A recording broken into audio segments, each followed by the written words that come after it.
The chief of Futhinkir, the Tooth of the Pine, had uprooted his people in a hurry and without most of their belongings. Lotus silk weavers, apothecaries, and some of the foremost weaponsmiths north of Tyrnus went without their artisan tools to attend the migration from ancestral lands and evacuate into the territories of their Avus neighbors, where the land more readily refused the Dark One's incursions. Though, with no consistent means beyond Reyth and Gregor's eyes, to seek and destroy the Watcher flocks trailing them through the western mountains, permanent camp became unreachable. There was the wisdom, Reyth found, in Schneider's reckless cutting of the whitetail. For every dawn they'd draw up their tents and flee further west, pressing deeper towards where the breath was said to end, where the land grew strange and the flora unfamiliar, near the place afar Gregor named Rucania. Scylla had sung little of the land from where the man who blinded her hailed, and what she did tell were songs of giant bird-like beasts who preyed upon the woolly bick, and of fields of bread that grew like tubers from the red soil. The rendezvous beyond the whitetail dwindled already dry stockpiles. The raided goods like rain unto a drought as food found the bellies of the sick and infirm. Medicine flowed into Noshkri's growing horde, and weapons were given unto the rest of Arik's restless warriors, and the fresh-faced young men from Futhinkir, whose fire, yearning for revenge, had not yet been doused by bloodshed. Reyth swelled on that very quenched thirst during the trip back. She felt she'd not yet realized what had happened, as if watching herself rip the kidneys of that young ghost with the long pick of the bayonet through the Watcher's eyes, rather than her own, had driven a spike between her heart and actions. Unlike when she'd shot the scryer down, the flight of fear through the ghost girl haunted Reyth, lingering like the motes of dry light seared into her true darkness. A mere 30 fighters remained, and without Tai or Arik to lead them, would there be that many left willing to lift a bow or blade?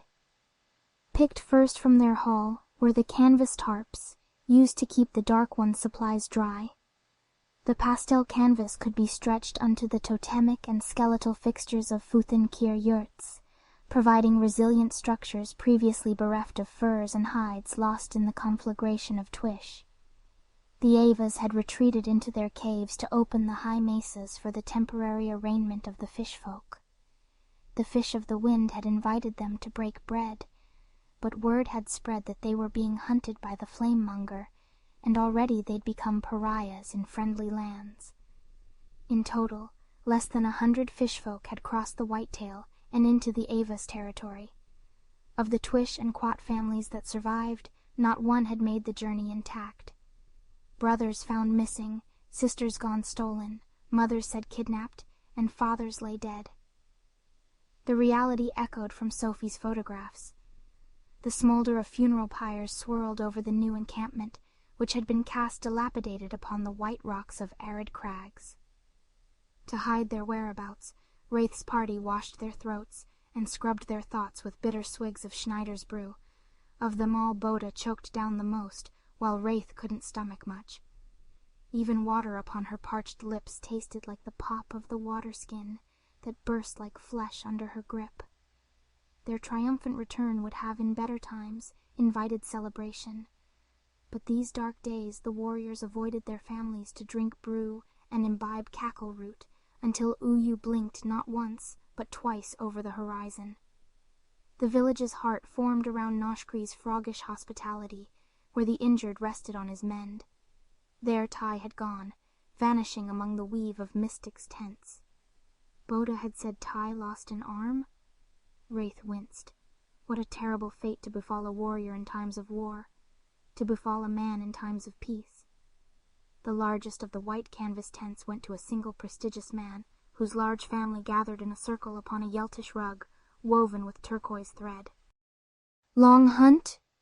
Kamut asked, as Reyth approached the gathering of Arik's family. He and Mira charmed worms from the soil by scraping a stick with a dull saw fashioned from a horse's femur. Kamut worked the tools, while Mira gathered the wriggling earthworms as aspiring bait for a later venture to the Whispering Waters. Unsure how to answer him, Unsure how to articulate the truth behind the lie, she just motioned to Arek's tent. "He's restin'," Mira said. "The fish is comin' soon to see him." She offered Reyth a hook for catching worms. "You can wait with us?" "I won't be long." Nor would she wait a moment more to see her uncle, and she pushed her way into the tent. Sheer, sterile drapery hung from the inner scaffolding, partitioning 4 distinct sections of the deep room with a dugout floor. A cot defined each segment, each laying over bundles of gray grass. Arek sat aloft a canvas of pillows. Dressed in the finest of Yeltish turquoise, in woolly bick blankets, arranged under a web of fetish weaves to dissolve the ailing spirits and fickle fae, he looked a sick king. Clipped beside the fetishes, from fishing line by clothespins, were some of Sophie's more gruesome photos. Not of beautiful worlds set far into the dark landscape of the night, but of dark men close afield, wreaking havoc that he too had missed. For the last leg of the journey up the White Tail, those who'd lost someone to never be found had taken to giving gifts to those who remained. None more than Arek, for his raiders gave tribute for every take they'd made. He'd become a prosperous man, despite an ailing body that could no longer serve itself, that could not enjoy the spoils his way had wrought. Like how his daughter Mira sunk into layers of extravagant gowns, he receded into the mounds of treasures, all given to warm his fading light. His orange eyes, his brightest aspect sunk deep into cheeks collapsing like white cliffs, skewed from one another, barely breaking through sagging eyelids. Unable to close his mouth, brown broth stained his tunic. Despite the curse upon Arek, his willpower bubbled up through the one hand still under his weak spell, to reach for Reyth when she entered. The partitions had been drawn around a metal pot that swung over a central hearth.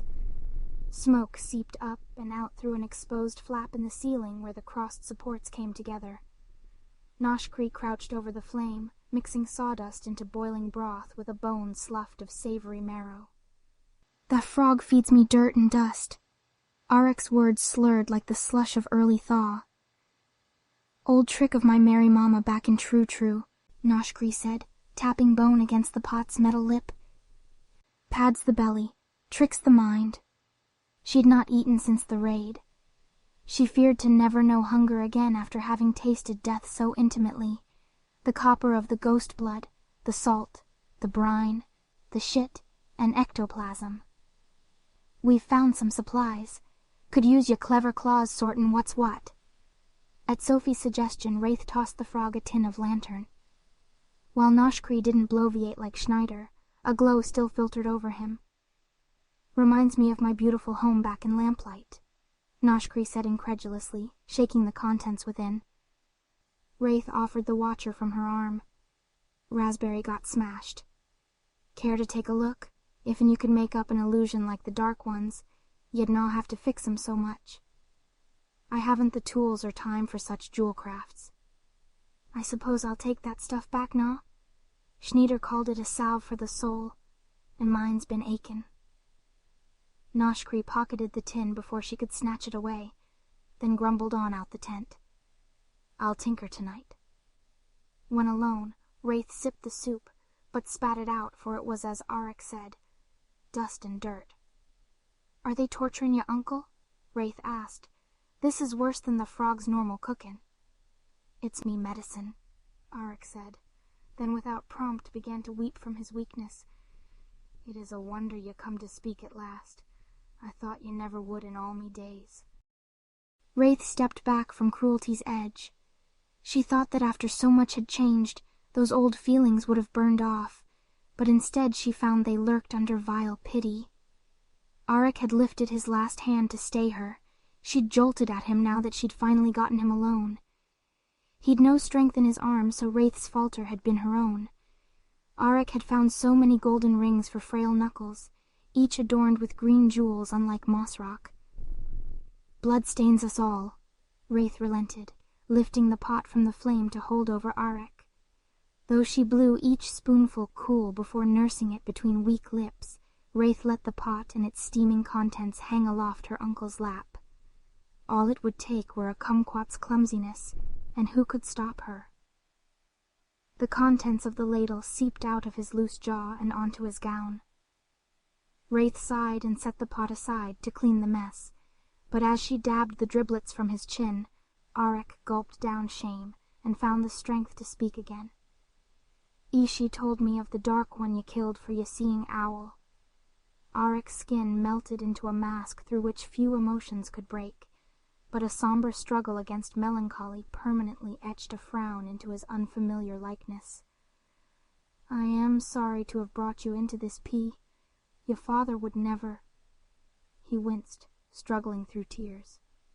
In this poor condition he was like a child, stuck with snot and drool. Stop all your talking, uncle. You're falling apart.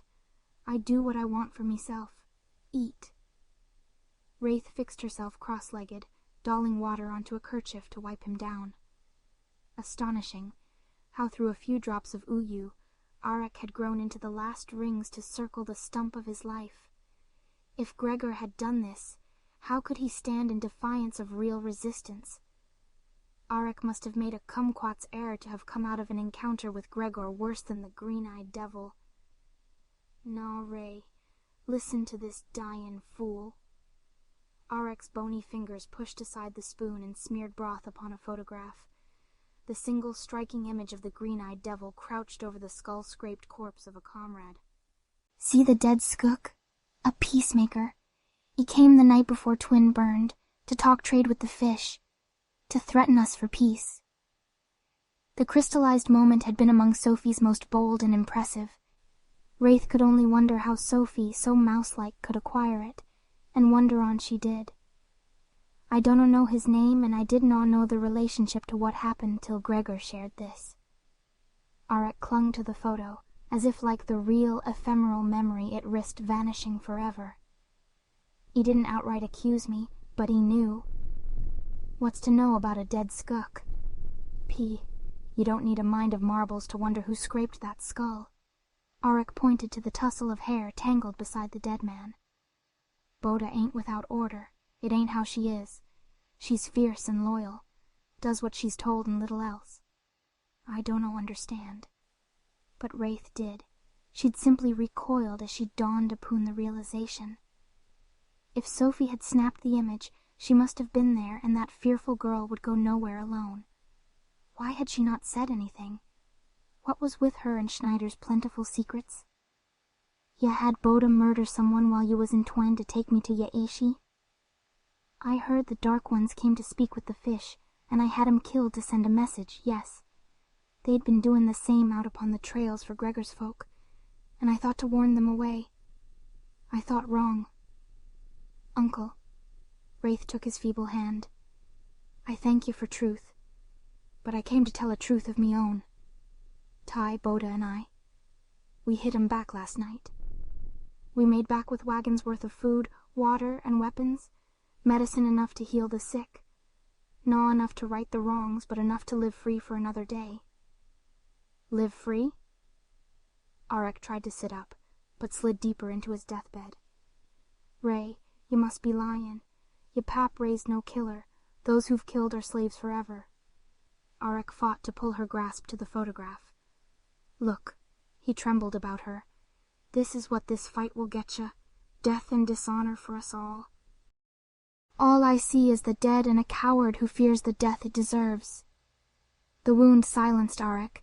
The last of his tears ran through waxen gullies and caverns carved across his flesh.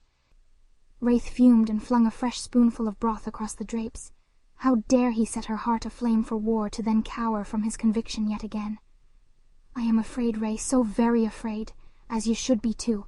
If'n you must kill me, please. Please wait. I will be speaking to the windfish tonight, asking he tell all who fight to flee.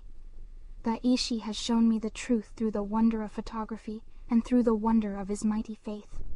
Sangar will heal more quickly if we're still around to tend her wounds than being burnt to ash trying to taste the salt of vengeance.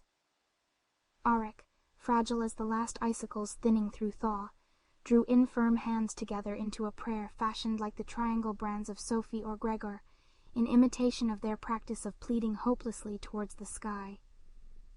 Except now, Through the weeds of weeps and sobs, Arik prayed at Reyth's feet, begging for his fleeting life. I wish to see the birth of me granddaughter. I haven't long left. You can take me soon when there is nothing left for me to give. Let yours be the last amends I make. Reyth lifted his chin with the empty spoon leveled against his brittle throat like it were the bayonet blade rusting with ghost blood strung upon her belt.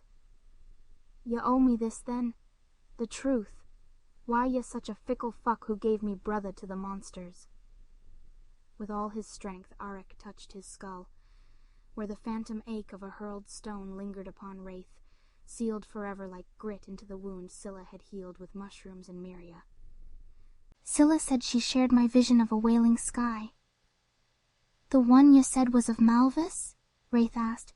"That one that made a fool of you?" "Visions are like dreams, difficult to grasp. Scylla is the wisest speaker of our land. She had the answers to our mother's fading breath, but said sacrifice was needed to keep us safe." Arik grew sallow as his words faded. Shame painted a skull's likeness taut through a loose veil of flesh. "How could you dare? How could you? The boy would not survive, he would not. The cough is death. You expect me to spare you, when you's in the very same place as he? Begging, both feet in the grave. I could peel out your eyes before your screams found someone strong enough to stop me." Reyth shrugged off the vision that flit through her head, more easily grasped than her uncle surmised. The grim likeness of Comet and Mira unable to pull her back.